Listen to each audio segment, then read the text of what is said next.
Médicos del Mundo es una organización humanitaria reconocida por su incansable labor en la atención médica a poblaciones vulnerables en todo el mundo. Su enfoque en la asistencia sanitaria de emergencia y el acceso a la atención médica básica ha marcado una diferencia significativa en la vida de muchas personas marginadas. Nos acompaña Pepe Fernández, su presidente, para conocer más sobre su gran labor. ¿Qué tal, Pepe? Hola, ¿qué tal? Buenos días. Nada, pues encantado de estar aquí. Nosotros de que estés con nosotros. Hablaba de la gran labor. Cuéntanos cuál es. Bueno, vamos a ver. Médicos del Mundo tiene una línea de trabajo en el plano internacional y una línea de trabajo que pudiéramos llamar pues, doméstica, local, dentro del territorio de España, ¿no? En el plano internacional trabajamos con proyectos que, a efectos de las organizaciones no gubernamentales, tenemos clasificados como proyectos de cooperación para el desarrollo en salud, proyectos de acción humanitaria y proyectos de emergencias. Los proyectos de cooperación para el desarrollo en salud, pues bueno, el mismo nombre lo dice, son proyectos que se hacen con un alcance temporal, pues vamos a decir que largo, ¿no?, de varios años de trabajo, en ámbitos territoriales localizados, determinados, y con poblaciones también determinadas. Y ahí trabajamos por generar capacidades para los sistemas locales de salud. Solemos trabajar con contrapartes sociales, con contrapartes institucionales, con las propias comunidades, y lo que vas haciendo es construir, ¿no? Dejar infraestructura, dejar capacidades, dejar elementos organizativos de programas básicos de salud y conocimiento, sobre todo. En los proyectos de emergencias, como su nombre también lo dice, pues estamos hablando de catástrofes naturales, estamos hablando de las causas o el impacto que tienen los conflictos armados sobre las poblaciones, que en la práctica pues suponen desplazamientos de la población dentro de un país o hacia otros países, y entonces se generan los refugios y ahí se trabaja con la gente. O sea, emergencias de esta naturaleza. Tenemos el ejemplo reciente del terremoto de Marruecos o el terremoto que afectó a Turquía y Siria, por poner un ejemplo de catástrofes naturales. Pueden ser unas inundaciones o una sequía. O sea, hay determinadas circunstancias. Y luego, los proyectos de acción humanitaria pues ya tienen probablemente un alcance temporal más largo que las emergencias, pero se trabaja en general con poblaciones que han sufrido consecuencias de una emergencia, de un conflicto armado, y que pues se encuentran en situación generalmente de refugios, en itinerarios migratorios o en situaciones donde lo que prima es asegurar la supervivencia de la población.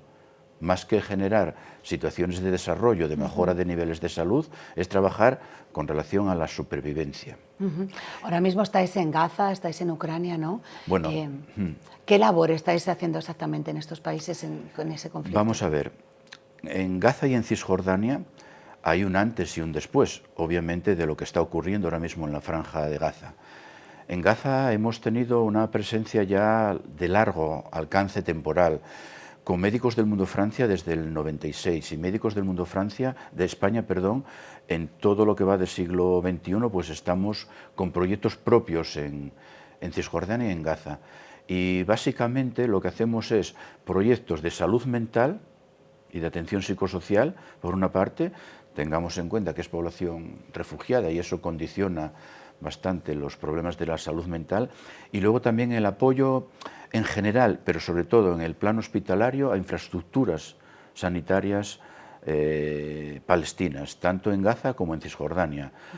Apoyamos en hospitales, apoyamos también con comisiones quirúrgicas propias de médicos y médicas de aquí que operan conjuntamente con personal palestino, y mejoramos, bueno, formación, capacidades, ayuda en la infraestructura, materiales, etcétera, ¿no?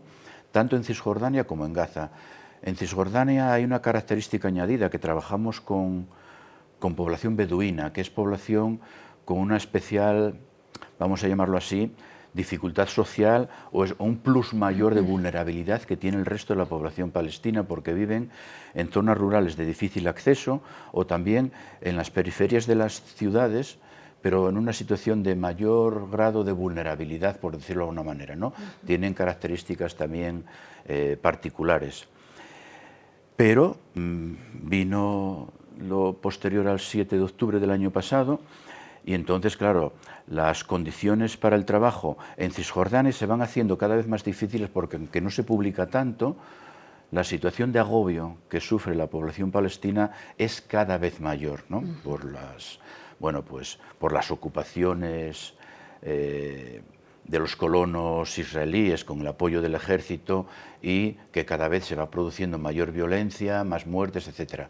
Pero bueno, lo de Gaza ya no tiene nombre y eso es perfectamente conocida la situación, y en Gaza ahora mismo ha quedado el personal local contratado por Médicos del Mundo, que es personal palestino, que a duras penas pues hemos conseguido meter kits higiénicos o trabajar con un par de unidades móviles de asistencia médica, pero a duras penas. Es decir, es prácticamente imposible. Primero, que haya personal expatriado, por supuesto que no hay, ¿no?, ahora mismo en Gaza, y luego que el trabajo del personal local es muy difícil, o sea, se hace prácticamente imposible. Con relación a Ucrania, bueno, pues la situación es diferente, a pesar de ser un contexto bélico también. Y en Ucrania tenemos desplegado un programa francamente importante. O sea, es un programa que está prácticamente en toda la línea del frente, en zona de seguridad, por supuesto, pero de norte a sur, en el este de Ucrania, y ahí estamos trabajando. Primero, pues empezamos apoyando en la mejora, bueno, en la restitución de las infraestructuras sanitarias dañadas, en el acopio de materiales sanitarios, en el acopio de medicamentos, porque se habían roto las cadenas de distribución, y fuimos implementando programas propios con personal expatriado y con personal local de Ucrania. Fundamentalmente en todo lo que atañe a la salud reproductiva, a la salud mental, y luego recomponiendo centros de salud, digo, del nivel de atención primaria en zonas de difícil acceso, trabajando también con población en los lugares de refugio y montando clínicas móviles que atienden a poblaciones o bien que tienen dificultades de movilidad propias, o bien porque las condiciones de acceso, por la ruptura de las infraestructuras de comunicación y demás, pues prácticamente se ha quedado también rota la asistencia sanitaria. Es decir, tenemos proyectos importantes, fundamentalmente, insisto, en la zona este de Ucrania, pero también tenemos uno en un enclave cercano a la frontera con Rumanía, porque es un sitio de tránsito importante y donde recala mucha de la población que se ha visto desplazada e impelida a salir del país. Entonces ahí también apoyamos en ese itinerario migratorio a personas de Ucrania que van hacia, bueno, que buscan la salida o buscaban, y ahora mismo pues están más estabilizadas para salir a otros países, ¿no?, a lugares, vamos a decirlo así, seguros. Pero sí, en Ucrania tenemos una intervención importante, porque bueno, la devastación producida, yo creo que es más de lo que nos imaginamos, de lo que podemos pensar, porque como Ucrania es un país, vamos a decirlo así, bueno, es que lo es hasta en términos de extensión y de población similar a España, pero bueno, imaginemos que tiramos una línea que corta de norte a sur por Madrid y lo que fuese el este de España está en una situación o bien de frente de guerra, que sería lo más al este, o bien también directamente afectada por el impacto de la guerra, pero que también ha habido como 5, 6, 7 millones de ucranianos y ucranianas que se han desplazado hacia el oeste. Con lo cual, digamos que el impacto está en todo el país, pero especialmente en lo que es el este, los daños a infraestructuras, los daños en los suministros, los daños en la movilidad del personal sanitario, en la movilidad de la población, son muy, muy, muy importantes, y es muy grave la situación de la población ucraniana en toda la zona. Qué labor tan maravillosa que hacéis, Pepe, siempre, pero en estos países en los que irrumpe un conflicto bélico, como puede ser en Gaza, como puede ser en Ucrania, la labor es todavía más admirable, ¿no? ¿Qué espíritu tiene un médico que colabora con médicos del mundo? ¿Qué espíritu le lleva a arriesgar su vida y a estar en sitios de conflicto ayudando a los demás? Bueno, vamos a ver, lo primero, lo de arriesgar la vida. Hombre, Pepe, Sí, obviamente bueno, intentáis asegurar que haya la máxima seguridad, pero no dejas de estar en un sitio bélico como los periodistas. Cuando vamos a cubrir cosas a zonas bélicas, pues obviamente nos exponemos, ¿no? Además. Vamos a ver, si de verdad se respetase el derecho internacional humanitario, que no se está haciendo, que vemos que y el Gaza, ejemplo de Gaza es palmario, ¿no? De lo que está ocurriendo, e incluso no se llegara al caso de que, igual que lo son periodistas, personal sanitario fuera objetivo militar también, ¿no? Que también ocurre, pues digamos que los protocolos de seguridad y los espacios donde se trabaja minimizan el riesgo. Yo no digo, porque no puedo decirlo tampoco, es que es así, que el riesgo es diferente al que podamos tener aquí, por supuesto, pero yo creo que la percepción que tenemos en esas condiciones es de que vamos con un margen de seguridad, vamos a decirlo así, suficiente. ¿Pueden ocurrir? Pues claro que pueden ocurrir, pero es más duro el enfrentarse con las situaciones de las poblaciones dañadas directamente por el conflicto, y pesa más, yo creo, y hace más daño en el personal que va a esos contextos que esta otra percepción de riesgo de la vida por las circunstancias del conflicto, ¿no? O sea que, bien, y entonces, ¿qué espíritu tiene la gente que está con Médicos del Mundo, que es expatriada, o que trabajamos, o que nos implicamos, nos comprometemos? Pues yo creo que, no lo sé, para mí, desde un punto de vista vocacional, a mí me encanta la medicina, me encantó siempre, ¿no? Pero también hay más que eso, pues es una empatía, una solidaridad, un compromiso social, una forma de entender la vida y de entender a todo lo que te rodea, y en particular a la sociedad, y yo creo que es ese espíritu humanitario, ¿no? Y ese impulso a la defensa de los derechos y de la calidad de vida, de las condiciones de vida de toda la gente, lo que te mueve a esto. Luego, una vez, vamos a decirlo así, que te enrolas, te enredas o entras y vas conociendo, te das cuenta que vas encontrando a mucha gente como tú, a iguales, que es lo que a mí, por ejemplo, siempre lo he pensado, ¿no? Que me he encontrado gente de mucha valía en Médicos del Mundo, gente que tenía un pensamiento similar al mío con relación a la situación del mundo, a la situación de la gente, al concepto de la vulnerabilidad, al concepto del riesgo, de la vulneración de derechos, pues todas estas cosas que te van moviendo y hacen que, bueno, pues que casi sin darte cuenta te veas en esto que tú estás calificando ahora mismo como, no lo sé, como conductas pues casi que rondan, no lo sé, si el heroísmo pero es un tema de compromiso, sobre todo, y de forma de entender la vida, tu vida y la de los demás. Pepe, si sois héroes, lo que pasa es que van... Sí, sí sois. Lo que pasa es que creo que va en vuestro ADN y os cuesta verlo. Pero no cualquier persona se va a ayudar a los demás, eso primero, y segundo, se va a ayudar a los demás, como tú bien has dicho, en zonas muy vulnerables donde ves historias humanas que te tocan, ¿no? Muy a fondo. Yo creo que eso sí. Ahí sí que... Vamos a ver, por una parte hay una... En general es muy gratificante y en general contribuye mucho a tu construcción personal también. Es decir, yo si pongo en una balanza lo que he recibido y lo que he dado, soy mucho más consciente de lo que he recibido que de lo que he dado. Y esto no lo digo por decir, es tal cual.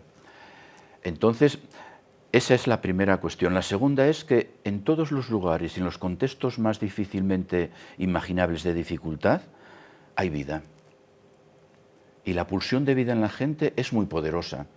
Y la pulsión de vida en la gente pues hace que la gente en las condiciones extremas pues tenga momentos en los que la gente se pueda reír, igual que lloran, igual que tienen dolor, pues tienen momentos de satisfacción. Es decir, hay vida en cualquier contexto. Otra cosa es que en los contextos donde la violencia y la crudeza de un conflicto es muy alta, pues pesa mucho más lo otro. Y eso sí es duro.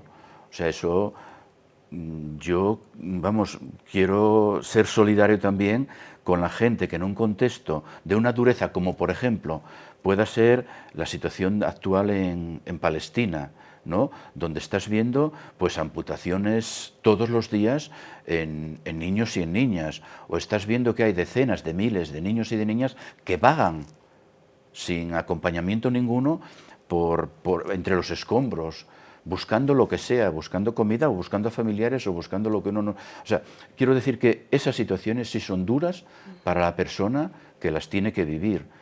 Y ahí pues establecemos ciertos cuidados a los equipos que, bueno, pues pueden ser suficientes o no. Yo la verdad es que tampoco se prepara a la gente previamente para ir a esos contextos, ¿no? Esto es así, pero si se trata de cuidar los periodos de permanencia según la dureza o la intensidad de un contexto y de un conflicto que pueda ocurrir, de las personas, o sea que una persona pues, puede estar 3 semanas, un mes, dependiendo de, o 2 meses, o más, ¿no? Depende. Y luego a la vuelta sí que siempre se procura tratar de hacer un debriefing desde el punto de vista también de identificar pues, problemas, ¿no? Psicológicos, de estrés o de cualquier otro tipo, en la gente que ha estado en terrenos y en situaciones difíciles, ¿no? Pero bueno. En todos los años, Pepe, que llevas en Médicos del Mundo, ¿hay alguna historia que hayas vivido muy de cerca que te haya tocado especialmente? Bueno, vamos a ver. No sé, sí, hay muchas. Y la verdad es que, en general, siempre vamos guardando en la memoria aquellas vivencias más favorables también, ¿no? Otra cosa es que compartas el dolor o el quebranto con algunas personas que has ido haciendo cercanas en algunos contextos, pero bueno. Pero yo sí, por ejemplo, mira, hay una cosa que me quedó grabada. Yo recuerdo cuando... Esto era en Guatemala, con unas inundaciones que hubo, unos deslaves. Tú veías las montañas de lejos y es como si un gran monstruo hubiera hecho así y hubiera rasgado la montaña y hubiera llevado consigo pues grandes cantidades de tierra, de piedra, de todo, ¿no? Y eso en los pueblos pues provocaba unas grietas brutales en el pueblo y había sido consecuencia de unas lluvias muy intensas, ¿no? Y la gente pues estaba aglutinada en torno a una serie de campamentos con tiendas, y a mí me quedó grabado porque primero la cantidad, claro, ibas de aquí con unas tasas de fecundidad muy bajas y por lo tanto tampoco ves tanta población infantil, y en aquel sitio pues sí, y veías los niños todas las mañanas salir a la carrera hacia las instalaciones escolares, pero recuerdo concretamente que hubo un día en que empezaron a caer como unas grandes gotas de agua. Y fue tremendo, porque a mí me quedó, o sea, lo que es el estrés postraumático o el impacto de empezaron a salir corriendo a cobijarse de todos los rincones, niños y niñas, pero a todos. A mí eso, por ejemplo, me dijo, pues mira lo que es el estrés postraumático, el impacto que tiene, ¿no? Claro, dirían otra vez, deslaves, por ejemplo, otra ¿no? vez. Es que bueno, es una anécdota un poco, pero siempre hay cosas que te quedan grabadas en la cabeza. Pues esta puede ser una de ellas. Después yo he tenido mucho contacto con los campamentos saharauis desde el año 2008, 2009, y ahí pues bueno, pues tienes la oportunidad de compartir con una gente que se ha visto impelida a vivir. Llevan casi 50 años en pleno desierto, y en un desierto pedregoso. Es la Hamada argelina, que no es un desierto como nos imaginamos de arena y de dunas, es un desierto pedregoso, improductivo, duro, y que ahí, o sea, no sé, es como, es difícil de poder entender algo que a una imagen desde afuera, cuando ves aquella imagen, dices, esto es surrealista. Porque dices tú, bueno, ¿y esta gente que estaban viviendo en un territorio con una vida, con unos domicilios, con unas calles, unos pueblos, y de repente se ven y les traen a vivir en tiendas de campaña en el medio del desierto y llevan décadas, ¿no? Y hay gente que ha ido allí en el año 75 y siguen allí, pero hay gente que ha nacido allí, niños y niñas que piensan que la vida, que el conocen mundo otra es cosa. aquello, ¿no? Y te quedas así mirando y te preguntas, bueno, ¿y esto? ¿No? ¿Sabes? Aparte ya de las condiciones tan precarias y tan difíciles en las que tienen que sobrevivir y cómo se autoorganizan y cómo han conseguido pues tener una organización social de provisión de servicios y de bienes en un contexto que es realmente, a ver, inverosímil, sencillamente inverosímil, ¿no? Es como, tú imagínate colocar a 170 y tantas mil personas en 5 campamentos en pleno desierto, ¿no? Por ejemplo, esta gente, Pepe, ¿qué tipo de atención médica recibe? Si no es por vosotros, ninguna, prácticamente. Bueno, pues en los campamentos saharauis en concreto, que no ocurre en todos los sitios, sí que tenemos también un papel relevante. Somos una organización en el sector salud, digamos la de referencia, la principal dentro de los campamentos. Y tenemos una estructura y un sistema de apoyo a los programas básicos de salud, sea en la salud reproductiva, sea en la parte de las enfermedades crónicas. Trabajamos también parcialmente en el programa de atención infantil. Tenemos un apoyo a las infraestructuras sanitarias. Gestionamos el aprovisionamiento de medicamentos con un apoyo de ECO, el resto es con la Agencia Española de Cooperación. Y ahí sí que es donde se puede ver ese ejemplo de lo que es trabajar con. Es decir, hemos contribuido a formar profesionales sanitarios saharauis, hemos contribuido a la organización de los programas, estamos acompañando el desarrollo y el mantenimiento, el sostenimiento de los programas, trabajamos en la reposición de infraestructuras hospitalarias, de atención primaria, etcétera, y apoyamos a lo que es la autoridad saharaui en el sector salud en la gestión de todos los servicios. Pero sobre todo, trabajamos con profesionales de salud saharauis, que por cierto, pues están también sometidas y sometidos pues a las mismas, vamos a ver, tienen dificultades también como aquí en cuanto a cantidad. La gente no cobra, obviamente, en aquel contexto, entonces son profesionales que se han podido formar en Cuba o en Argelia, con titulaciones que son fáciles de acreditar aquí, y claro, de aquí se tira. Cuando hacen falta profesionales aquí, pues se tira de donde quiera, ¿no? Y entre ellos también del Sáhara. Pero sí, es bueno ver cómo en el tiempo sí que se contribuye a mejorar la provisión de servicios de salud y a la mejora de los indicadores de salud. O sea, somos conscientes de que en 10, 12, 14 años que llevamos trabajando en salud reproductiva, pues se han reducido las cifras de mortalidad materna, se ha reducido la mortalidad perinatal. Hay otras cosas que son difíciles de contrarrestar porque el contexto es muy difícil. Hay una situación de dificultad alimentaria cada vez mayor y hay trastornos nutricionales en las mujeres embarazadas que provocan anemia durante el embarazo. La mitad de las mujeres saharauis tienen anemia y eso condiciona también pues el desarrollo fetal y el desarrollo infantil, ¿no? O sea que, bueno, quiero decir que la precariedad y la vulnerabilidad son difíciles de contrarrestar, pero con todo y eso sí que es significativo el impacto de la ayuda y de la contribución. También hacemos pues comisiones quirúrgicas o médicas que van de aquí y, por ejemplo, pues pueden ir una comisión oftalmológica, por ejemplo, que puede ir 2 veces al año, hacen consultas, hacen cirugía y se vuelven, ¿no? Pero en ese tiempo pues han operado pues 300, 400 personas. Claro, claro, y eso ¿no? es algo Y más así puntual. sucesivamente. Pepe, estabas comentando de las mujeres, es un foco también importante de Médicos del Mundo, ¿no?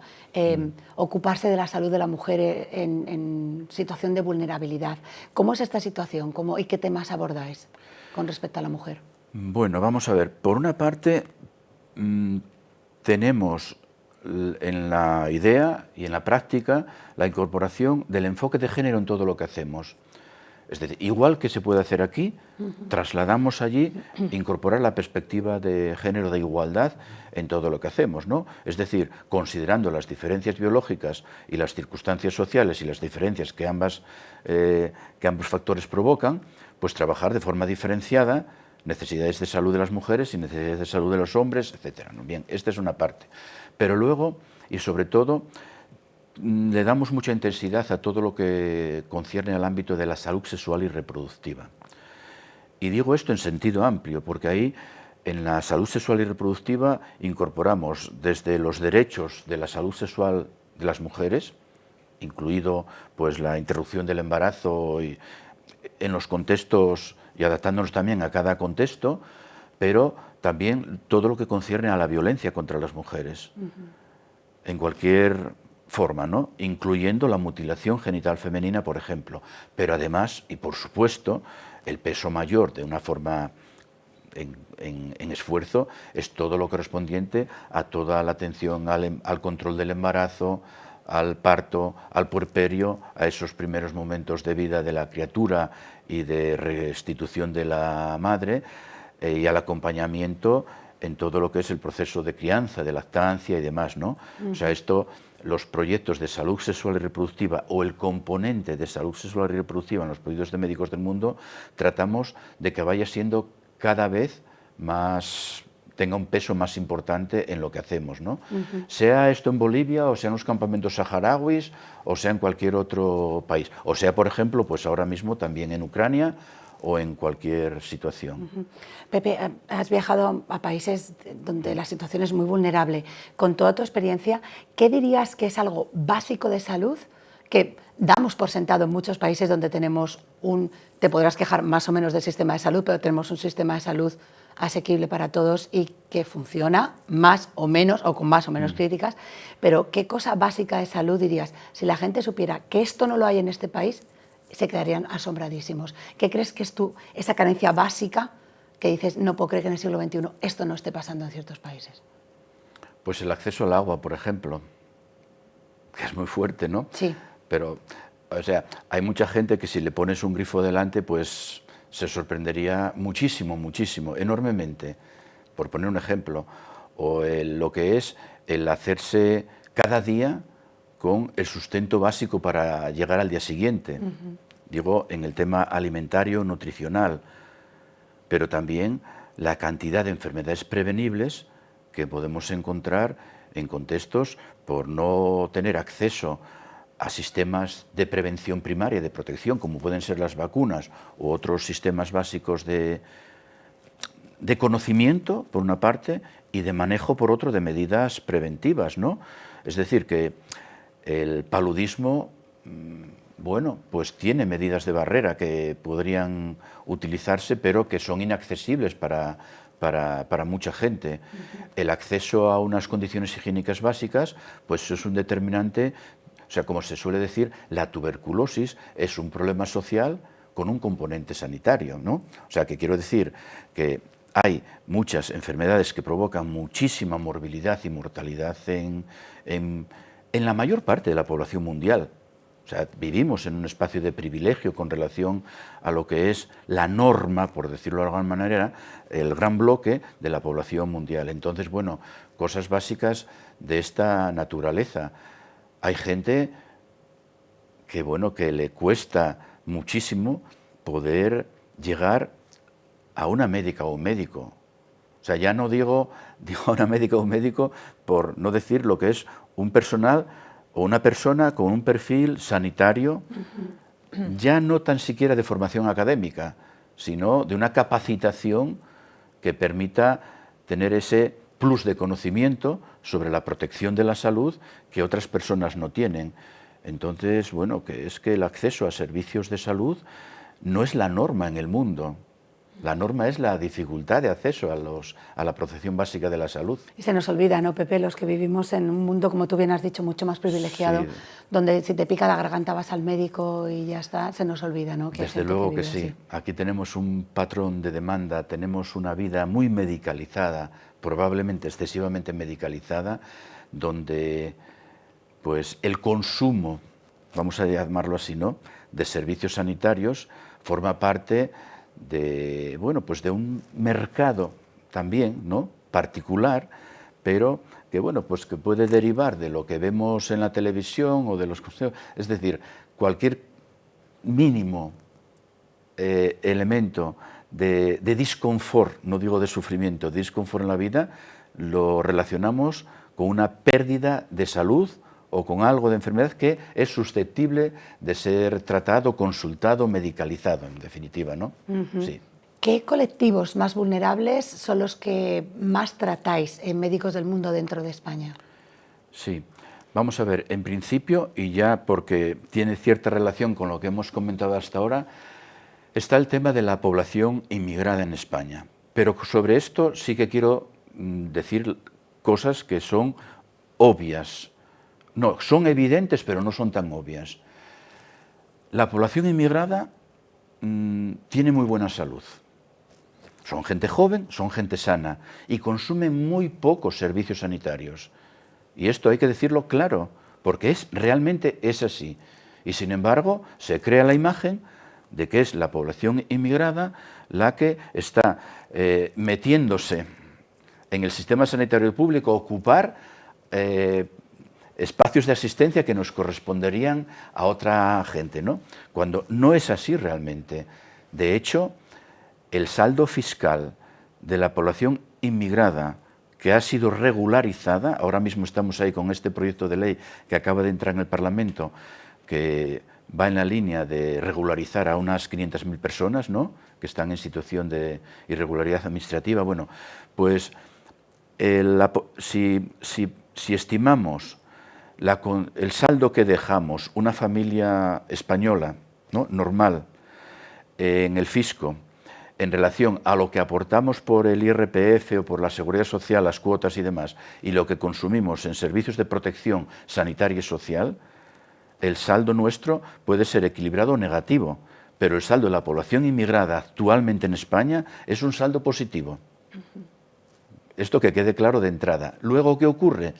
Lo que hablaba al principio de la universalidad.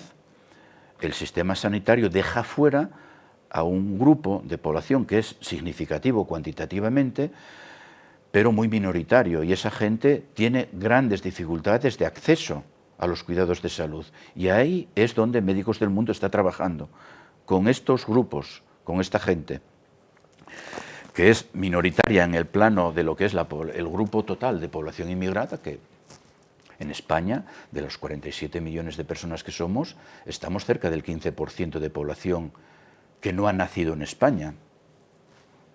Y bueno, eso es así, y está ahí, y son esta población que están normalizados y que son los que dejan este saldo positivo que yo decía antes, fiscal en España. Y luego está este otro contingente de población, este otro grupo, que el sistema sanitario deja fuera, más en unas comunidades autónomas que en otras, porque ahí sí también hay diferencias, y las hay, y entonces Médicos del Mundo trabaja, en primer lugar, con esta población, pues ¿cómo?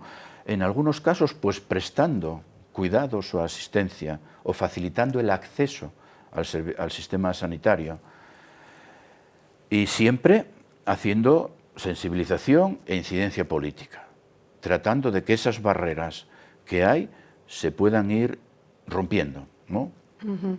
En muchos casos no tenemos más alternativa también que ayudarle a personas, a familias, a vadear esas barreras para poder acceder a un sistema que es más permeable de lo que las propias autoridades sanitarias piensan.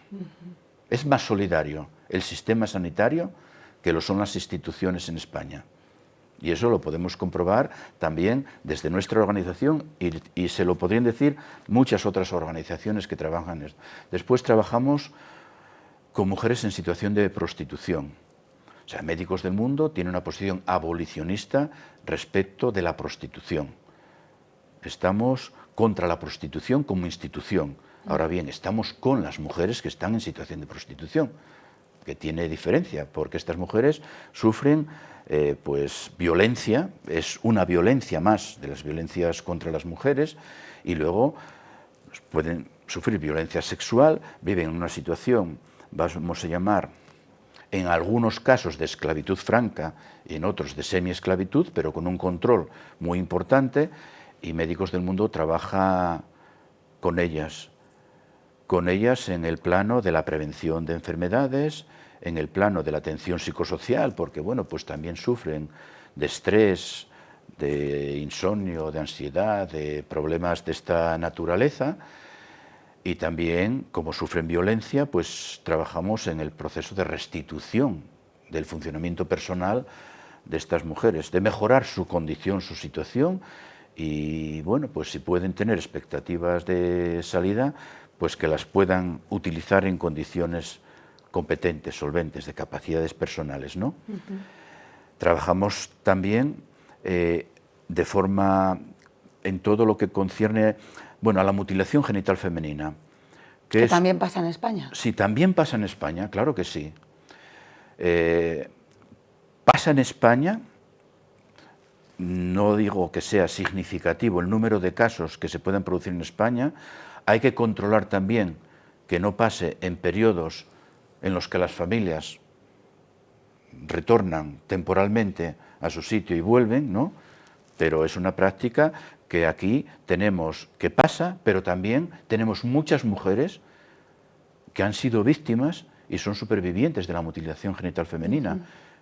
O sea, entre toda esta población migrante hay muchas mujeres que han sido sujeto de la práctica de la mutilación genital femenina y con las que Médicos del Mundo pues está trabajando. Y está trabajando con personal sanitario porque es un problema primero desconocido y por lo tanto difícil de identificar. No se hacen las preguntas pertinentes, no se sabe trabajar, es decir, hay dificultades que, bueno, que son dificultades que tienen que existir porque es un tema que se desconoce, ¿no? Y luego también con las mujeres, e incluso muchas mujeres víctimas que se convierten en supervivientes se convierten también en mediadoras, pares de otras mujeres que, o sea, quiero decir que es un programa poco visible, pero que es un programa efectivo y que además, bueno, pues nos permite también trabajar del otro lado, ¿no? En los proyectos que podemos tener en algunos países donde esto se sigue, bueno, se sigue, son millones de niñas las que todavía hoy día... Sí, es una pues, práctica claro, común, es una por práctica, desgracia. exactamente. Entonces, bueno, esta es la otra. Y luego estamos también en... Bueno, vamos a ver, Médicos del Mundo ha tenido muchísima trayectoria en trabajo con todo lo que fue en población toxicómana excluida del sistema sanitario y en población toxicómana además con el VIH, ¿no? O sea, ahora mismo este ya no es un problema significativo y tampoco lo son lo que estamos haciendo en este campo, porque se ha ido dejando, porque ha ido desapareciendo. Claro, antes era una emergencia de salud, una pandemia casi, sí. y ahora ya... Sin embargo, pues hoy estamos teniendo en algunas sedes territoriales de Médicos del Mundo programas de sinhogarismo y luego también estamos de forma incipiente tratando de identificar situaciones de exclusión en salud en población mayor. O sea, no queremos decir con esto ni mucho menos que el hecho de ser mayor ya es en sí una condición de exclusión en salud. O sea, en esto tenemos que hablar también de elementos multifactoriales. Hay gente mayor que tiene todas las condiciones y hay gente mayor que está en una situación de mayor vulnerabilidad. Y ahí está el tema de la soledad no deseada, de la dificultad de acceso a los servicios, de la dificultad de movilidad, de la invisibilidad que puede tener esta gente a los sistemas de protección de salud y de protección social, y ahí es donde estamos tratando de identificar necesidades y en algunas sedes pues también tenemos algún programa relacionado con esto. Pepe, antes de despedirnos, Sí. ¿cómo puede algún médico que le apetezca colaborar con vosotros ser parte de vuestra labor? Bueno, vamos a ver.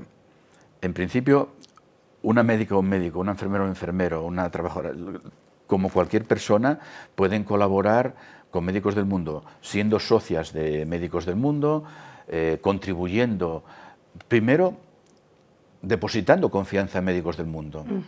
Y depositar confianza significa decir que si tienes un motivo, un elemento que te impulse a depositar una ayuda para un proyecto o para la organización, confíes en que eso va a tener una buena utilización, ¿no? Eso es una cuestión previa a todo. Luego ya, entrando en el otro campo, que es por donde interpreto que viene la pregunta, vamos a ver, yo soy médico, bueno, ahora estoy jubilado, recientemente, pero estoy jubilado.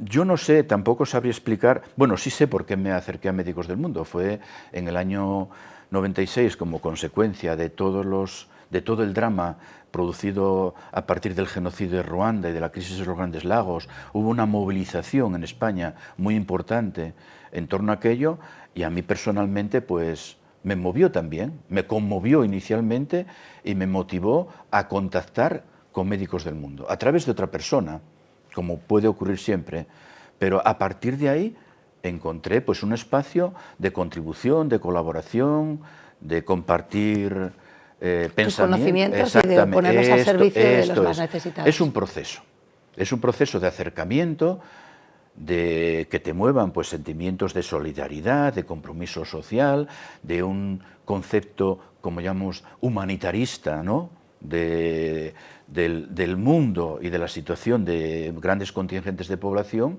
y a partir de ese momento pues ya encontrarás formas, una vez que contactas con la organización, de poner tus capacidades no al servicio de Médicos del Mundo, sino desde Médicos del Mundo para servir a grupos sociales como los que hemos estado hablando, o a situaciones como las que hemos estado mencionando, ¿no? Tanto de cooperación como de atención médica directa en situaciones de proyectos de acción humanitaria o de emergencias, o de asistencia médica directa, o de acompañamiento, o de generación de conocimiento, de aportar capacidades a grupos sociales en situación de exclusión o de alta vulnerabilidad en nuestro contexto, ¿no? Pepe, ha sido un placer tenerte. Muchísimas gracias por tanta información tan valiosa que nos has compartido. Sé que no te gusta que te diga que eres un héroe, pero yo sí lo veo así. Desde luego que no lo soy. Eso sí que tenéis una labor de verdad realmente plausible. O sea, de verdad que los que estamos desde afuera y no tenemos esa capacidad de poder curar a las personas, os vemos con realmente mucha admiración. Así que, Pepe, gracias por toda la gran labor, por seguir haciéndola, por seguir estando en esos sitios donde más se os necesita, y gracias de nuevo por tu tiempo. Gracias a ti y a la televisión de la que formas parte. Me he sentido muy cómodo y os agradezco muchísimo la sensibilidad que habéis demostrado también tanto por la organización como sobre todo por los fines o las poblaciones a las que la organización dirige su esfuerzo. Muchísimas gracias. Gracias a ti, Pepe, muchas gracias. Y gracias a vosotros. Acordaros de seguirnos en las redes, de conectaros a nuestro canal de YouTube, Vida TV-ES, para que tengáis mucha más información para que vuestra vida sea cada vez mejor. Gracias por estar con nosotros.